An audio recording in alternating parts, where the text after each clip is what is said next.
வணக்கம்.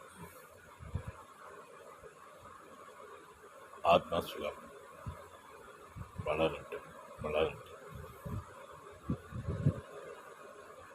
நீயே ஒரு துருவம். நீ எப்படி பிறரை காப்பாற்ற முடியும்?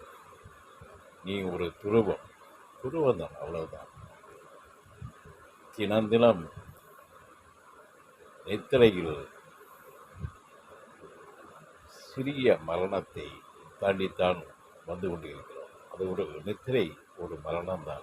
என்ன நடக்குதுன்னு தெரியாத ஒரு ஆத்ம சுகத்தில் தான் நாம் ஜீவித்து கொண்டிருக்கிறோம். அப்படி இருக்கும்போது நீ யாரை காப்பாற்ற முடியும்? நீ உன்னுடைய நிலைக்கே இறை பிரமம் தான். இப்போ நீ எத்தனை பேரை நீ எப்படி காப்பாற்றுகிறாய்? நீ ஒரு துருவம், அதில் ஒன்றும் மாற்று கருத்தல்ல. உன் மூலமாக இறை பிரபஞ்சம் பிறரை,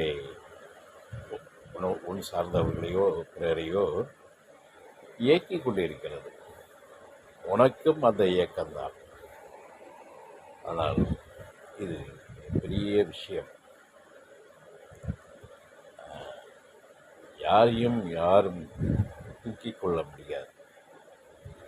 எல்லாமே இறை ஆற்றலால் ஓடிக்கொண்டிருக்கிறது. அதனால் தன் முயற்சி இல்லாமல் இருக்கக்கூடாது. தனக்கென்று ஒரு பொறுப்புண்டு, செயலுண்டு. அந்த செயலை நாம் தான் செய்யணும்.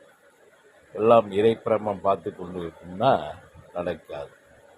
ஆனால் நீ ஒரு ஊருக்கு செல்ல விரும்புகிறாய், செல்லணும். அப்படிங்கும்போது ஏதாச்சும் ஒன்றுகளை பயணித்தால்தான் அந்த ஊரை சென்றடைய முடியும்.